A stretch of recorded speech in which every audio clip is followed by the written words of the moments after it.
Се проверува присуството на тигрест комарец во општините од Истокот. Институтот за јавно здравје и Агенцијата за храна и ветеринарство веќе имаат оставено мамки во сите општини од регионот.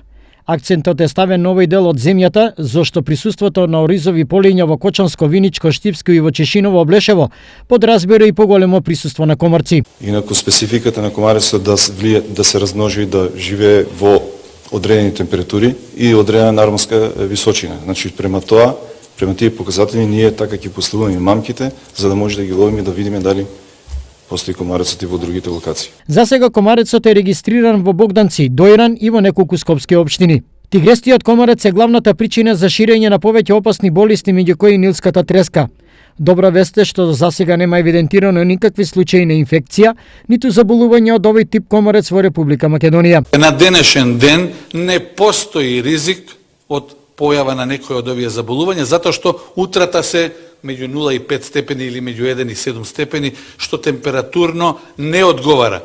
Ќе ме прашате, ама 20 преку ден. Да, меѓутоа, ова не е сезона моменталната за развој и размножување на комарците. Сепак присуството на тигрестиот комарец на овие простори силно го вклучува алармот за поенергична дезинсекција. Досега општините прскаат против комарци поединечно, но за вистинско справување со нив неопходна е синхронизирана и заедничка акција. Воспротивно, само се трошат пари и време, а ефектите на терен речиси и да ги нема.